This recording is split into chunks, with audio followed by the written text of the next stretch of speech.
लकवे के बाद सबसे बड़ी जो दिक्कत आती है वो आती है फाइनेंशियली डिस्टर्ब होना।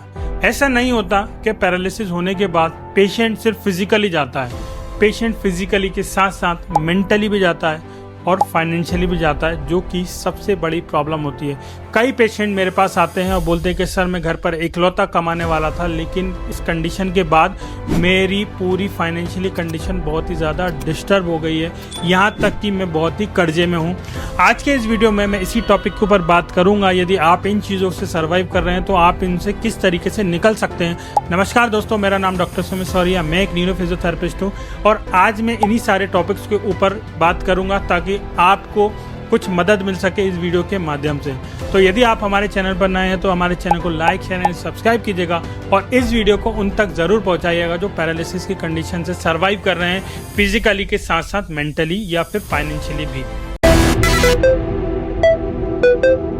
हम ये समझते हैं कि यदि किसी पेशेंट को स्ट्रोक होता है तो उसको ऐसा लगता है कि मैं कभी ठीक नहीं हो पाऊंगा, जो कि सबसे बड़ी गलतफहमी होती है। पेशेंट यदि फिजियोथेरेपी कराता है तो इतनी कंडीशन में वो आ जाता है कि वो खुद के काम खुद से कर सके या फिर जो वो करना चाहे वो कर सके, इतना तो वो खुद से हो सकता है, हो जाता है। बल्कि मैंने बहुत से पेशेंट देखे हैं जो बेड पर लेटे रहते हैं, थेरेपी कराते हैं, इलाज लेते हैं और अच्छी इस तरीके से कंडीशन में आ जाते हैं कि वो चलने लगते हैं, उठने लगते हैं, बैठने लगते हैं। अब आते हैं फाइनेंशियली कंडीशन की।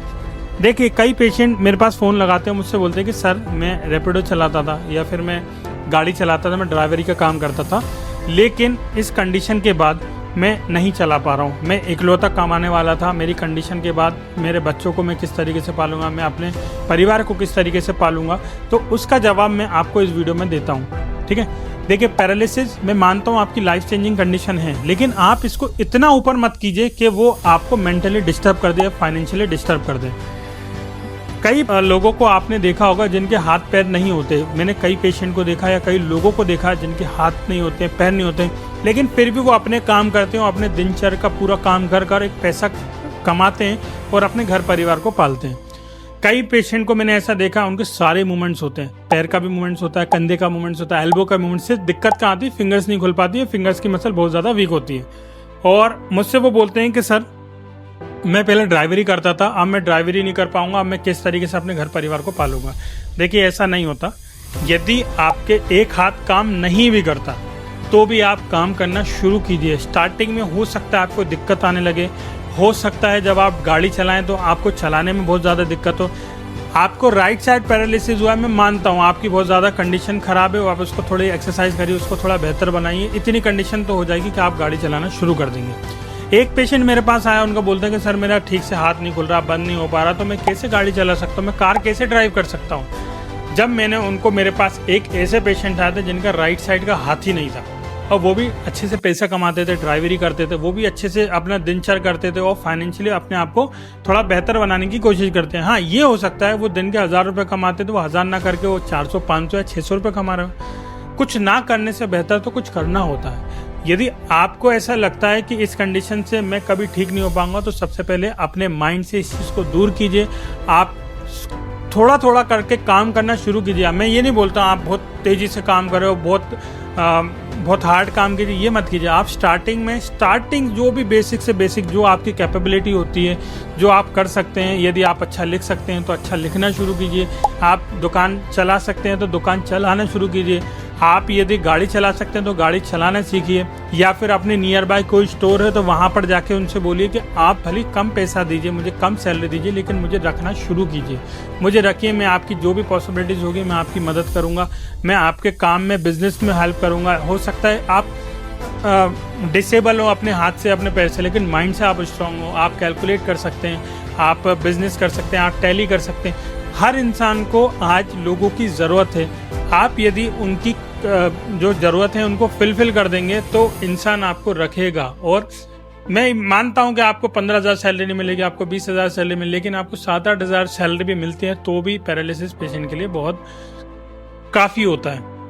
आपको किसी के हाथ सामने इतना तो होगा कि आप अपने लिए, अपने खर्चे के लिए किसी के सामने हाथ नहीं फैलाएंगे। अभी एक रिसेंट का केस बताता हूँ। मेरे पास एक लड़की आई थी, उसका इंदौर के अंदर एक्सीडेंट हुआ था। उसका एक्सीडेंट इतना ज़्यादा सीवियर हुआ था और उसकी बोन जो थी वो पूरी क्रैश हो चुकी थी, बोन पूरी टुकड़ों टुकड़ों में फैल गई थी, इतना ज़्यादा सीवियर होता। उसकी क्रेनियोटॉमी हुई, उसका ट्रीटमेंट हुआ, उसका एक साइड की, उसकी राइट साइड की बॉडी ने काम करना बंद कर दिया। पेशे से वो एक फार्मासिस्ट थी और उनका जो लाइसेंस था उन्होंने अभी लगभग उनको 3 साल हो गया, ठीक है। मेरे पास आया, उन्होंने 1.5 साल से ट्रीटमेंट लिया और अब इस कंडीशन में चल रहा, उठना बैठना, उनकी कंडीशन बहुत ज़्यादा सीवियर थी। इवन उनके डॉक्टर ने बोल दिया था कि कभी बच नहीं पाएंगे। अब बोलेंगे सर 1.5 साल ट्रीटमेंट चला, वो सिर्फ चल रही हैं, तो देखिए ऐसा नहीं होता। हर कंडीशन, पेशेंट की कंडीशन के हिसाब से अलग अलग रिकवरी होती है। कई लोगों के लिए चलना ही एक सपना होता है, कई लोगों का बैठना ही एक सपना होता है, ठीक है। तो 1.5 साल उन्होंने लगभग मेरे पास ट्रीटमेंट लिया और आज के स्टेटस ये है कि वो बच्चों को पढ़ाती हैं, ठीक है। बहुत ज़्यादा उम्र नहीं है उनकी, लगभग 25-26 साल की लड़की है। तो आज वो फार्मासिस्ट को पढ़ाती हैं। ठीक से राइट साइड काम नहीं करता, लेकिन हाँ फार्मासिस्ट के बच्चों को पढ़ाती हैं। उनका 10 से 15 हज़ार रुपये उसकी सैलरी आती है। बाकायदा लाइव सेशंस लेती हैं। जो स्टूडेंट्स होते हैं, जो कोचिंग्स होती है उसमें लाइव सेशंस होते हैं, वो लाइव सेशन लेते हैं। अपने जो ड्रग लाइसेंस हो उसको कहीं पे लगवा दिया, उससे 2-3 हज़ार रुपये वो कमाती। तो मोटा मोटा यदि मैं खर्चे बात करूँ 25 से 30 हज़ार रुपये वो लड़की कमाती है, 25 से 26 साल की। वो लड़की जो डॉक्टर ने जिनको बोल दिया था कि आप ठीक मतलब कभी ज़िंदा नहीं बचेंगी या इनकी कंडीशन इतनी ज़्यादा है कि ज़्यादा दिन सर्वाइव नहीं कर पाएगी, वो लड़की अपने आप से चैलेंज होकर, आप ऊपर वाले को चैलेंज देकर सारे काम कर सकती है। तो क्या आप नहीं कर सकते? अब आपको लगेगा सर मैं ड्राइवरी कैसे करूँगा, मेरे हाथ में तो प्रॉब्लम है। कोई दिक्कत नहीं है, आप ऑटोमेटिक गाड़ी लीजिए, आप ऑटोमेटिक कार लीजिए। आप एक हाथ से स्टीयरिंग चलाइए, दूसरे से पकड़ने की कोशिश कीजिए। आप ऑटोमेटिक गाड़ी लेंगे तो आपको लेफ्ट, यदि आप राइट साइड पैरालाइज हैं तो आप अपने लेफ्ट हैंड और लेफ्ट लेग को यूज़ कर भी ऑटोमेटिक गाड़ी चला सकते हैं।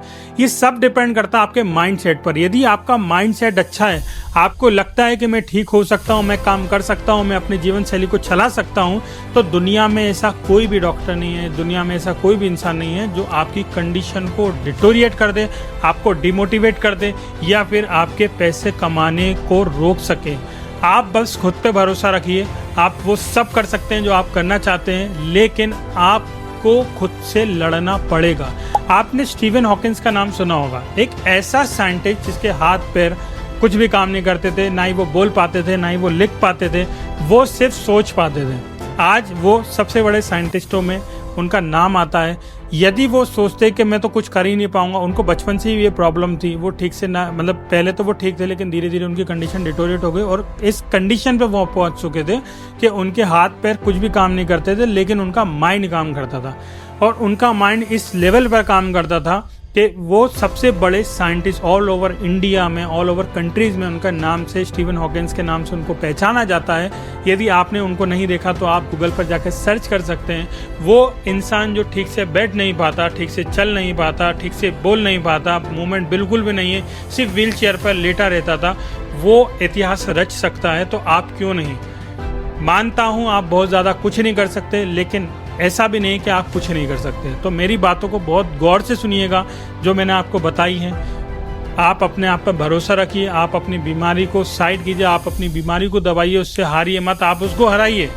आप वो सब कर सकते हैं जो आप करना चाहते हैं, बस खुद से मत हारिएगा। तो यदि ये वीडियो पसंद आई हो तो ज़्यादा से ज़्यादा लाइक, चैनल सब्सक्राइब कीजिएगा और इस वीडियो को उन तक ज़रूर पहुँचाइएगा जो इस कंडीशन से सर्वाइव कर रहे हैं और अपने आप से हार चुके हैं और उनको ऐसा लगता है मैं कुछ नहीं कर पाऊंगा। ठीक है, तो चलिए मिलते हैं हमारे नेक्स्ट वीडियो। जब तक के लिए शुक्रिया, धन्यवाद।